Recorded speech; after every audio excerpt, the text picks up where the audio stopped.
یہ سورہ کہف کا 5واں رکوع ہے جس کا مذاکرہ اللہ کی توفیق سے آج ہونا ہے انشاءاللہ۔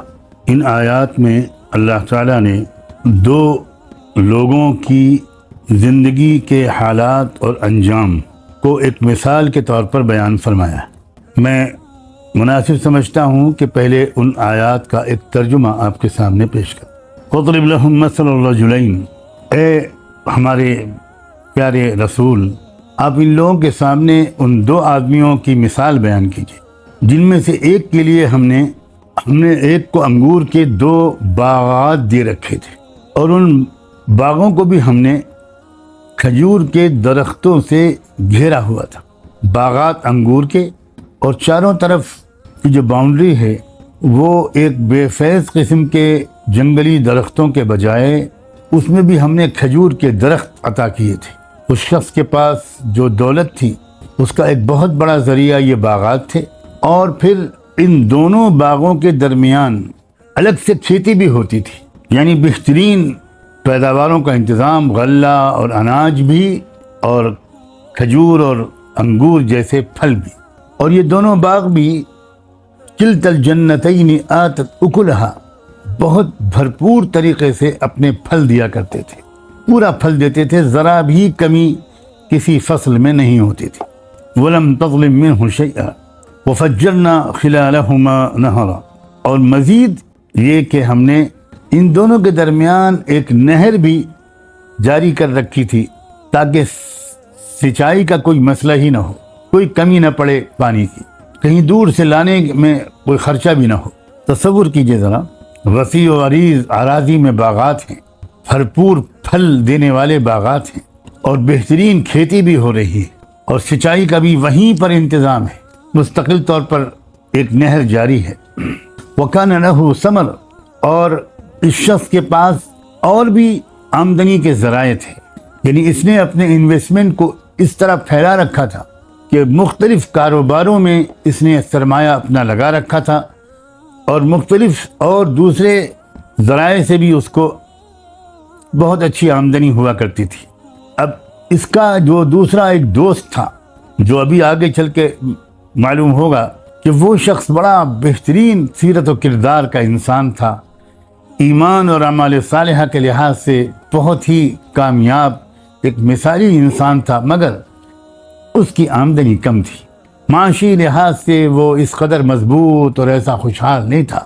اب ان دونوں کے درمیان ایک گفتگو قرآن نے نقل کی، ایک مکالمہ ہے، اور مکالمہ اس طرح شروع ہوتا ہے، وہ گفتگو اس طرح شروع ہوتی ہے کہ یہ باغوں والا، کھیتی والا، آمدنی والا سرمایہ دار شخص اپنے غریب مگر ایمان والے اس دوست سے مخاطب ہو کر یہ کہتا ہے، انا اکثر منک مالا واعز نفرا، دیکھو میرے پاس مال بھی بہت زیادہ ہے تم سے، واعز نفرا، اور میرے حامی، مددگار، میرے سپورٹر، میرے ارد گرد بھیڑ بھی بہت بڑی ہے۔ ظاہر ہے دنیا میں سرمایہ داروں کے ارد گرد مجمع جمع ہو جاتے ہیں، اور غریب تو کے پاس کوئی نہیں ہوتا۔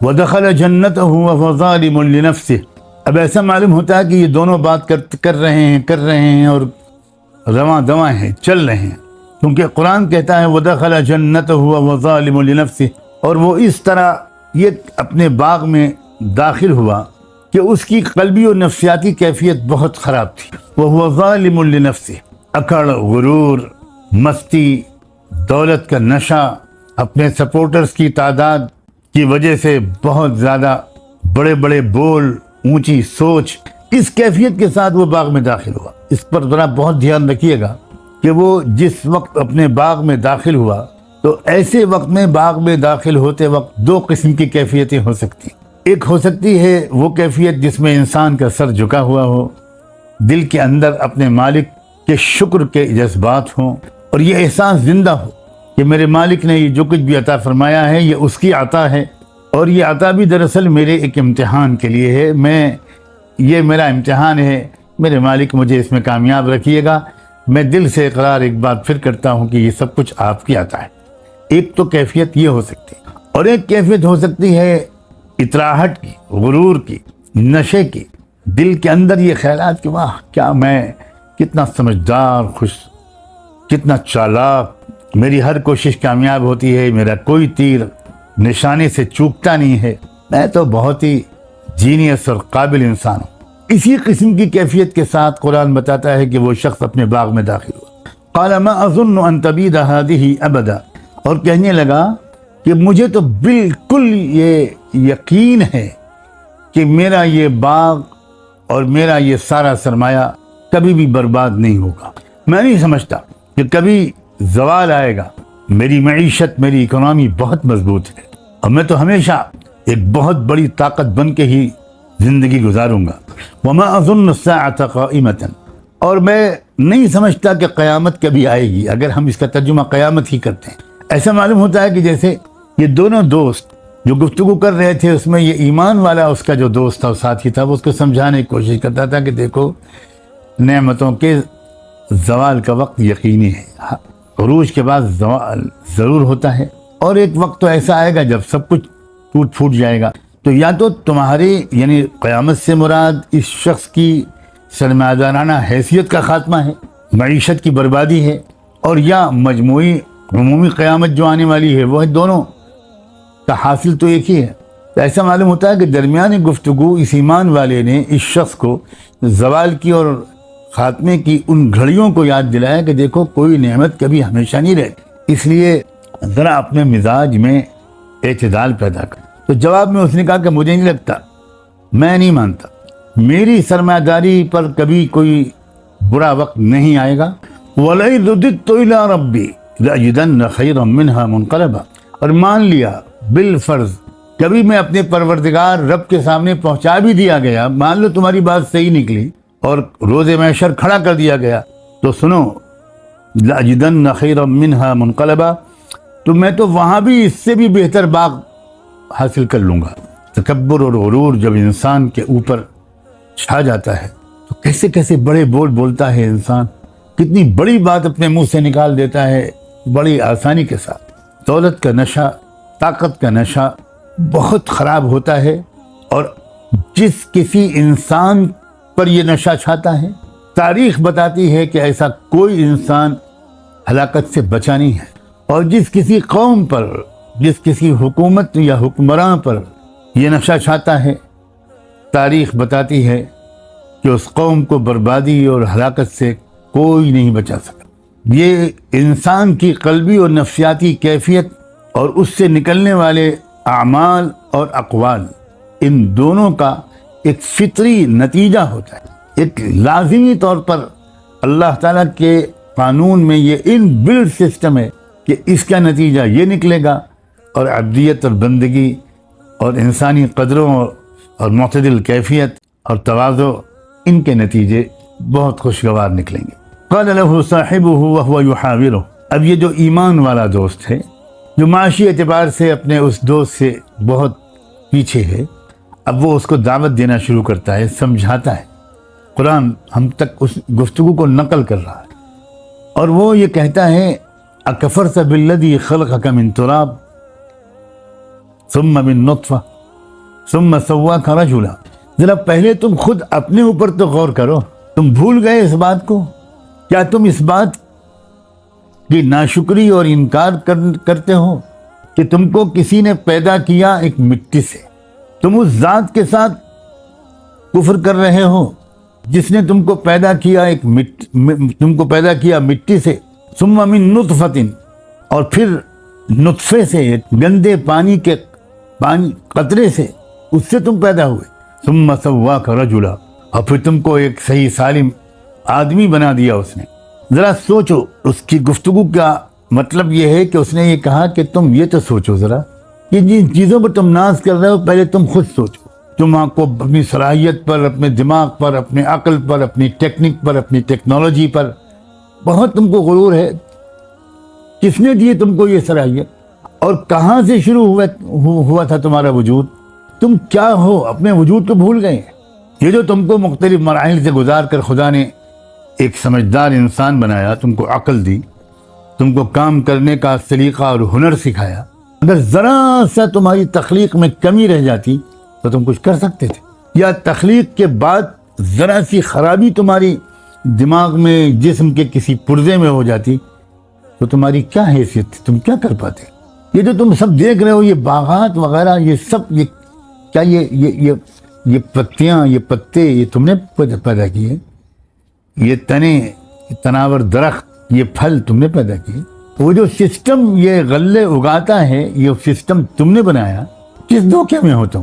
یاد رکھیے گا کہ قرآن مجید پوری گفتگو تو نہیں نقل کرتا، وہ تو خلاصہ اور حاصل نقل کرتا ہے۔ آپ ذرا سا اس گفتگو کو اپنے ذہن میں پھیلائیے کہ آپ کبھی کسی سے گفتگو کریں گے تو کیا کیا کہیں گے۔ یہ بتاؤ کہ سب کچھ ہوتا اور یہ سورج نہ ہوتا تو تم یہ کچھ ہو سکتا تھا تمہارے باغ اور کھیت میں؟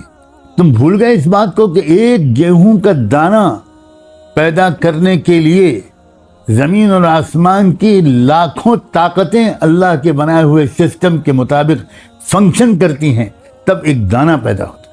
یہ بہت بڑا ایک نظام ہے کائنات کا جو رب نے اسٹیبلش کیا ہے، پیدا کیا ہے، اس میں الگ الگ اثرات ڈالے ہیں، اور وہ سب مل کر تم ذرا سا ایک ہاتھ لگا دیتے ہو اور سمجھتے ہو کہ یہ سب کچھ تمہارا اپنا کیا ہوا ہے۔ لیکنہ اللہ ربی ولا اشرک بربی احد۔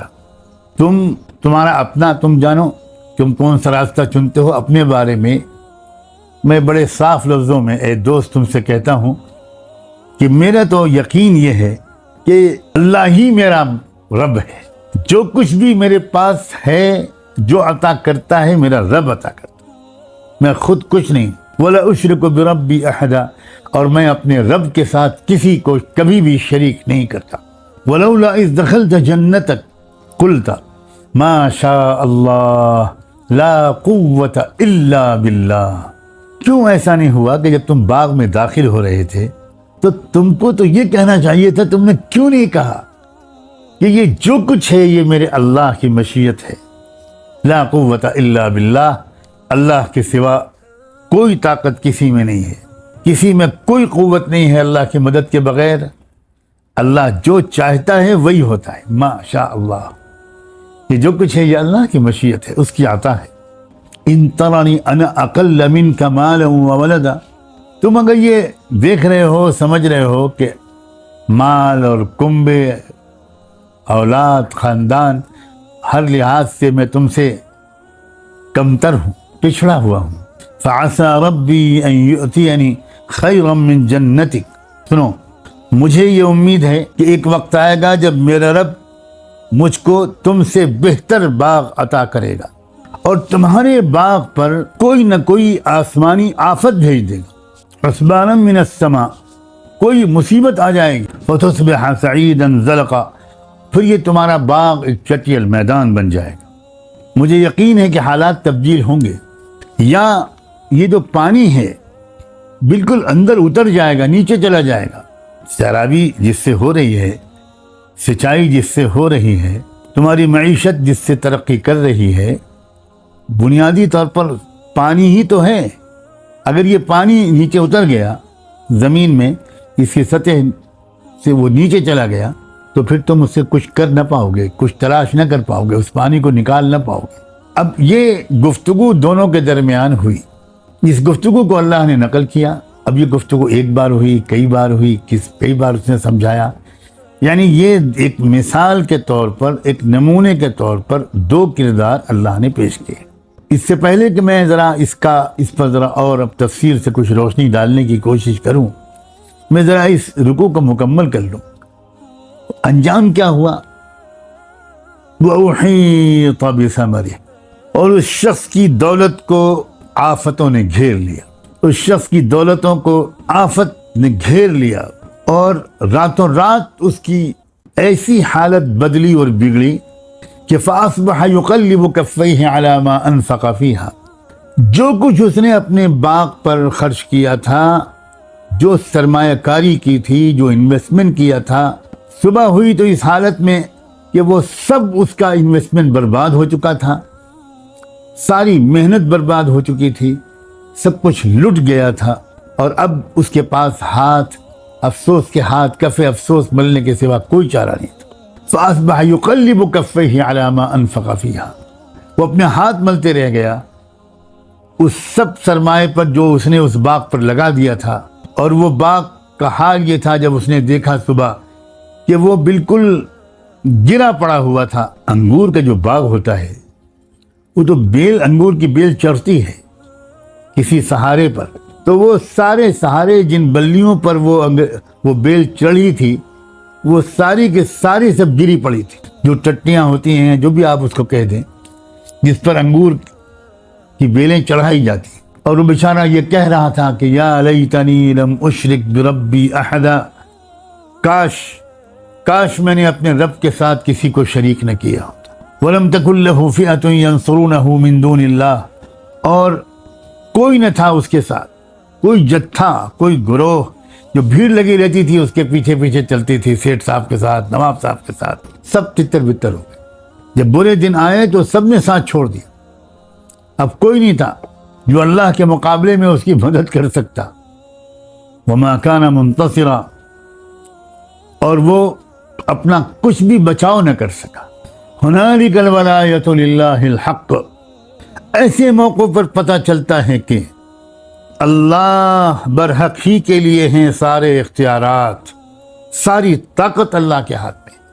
وہی ہے جو بہترین ثواب دیتا ہے اور بہترین انجام دیتا ہے. هو خیر ثوابا و خیر عقبا.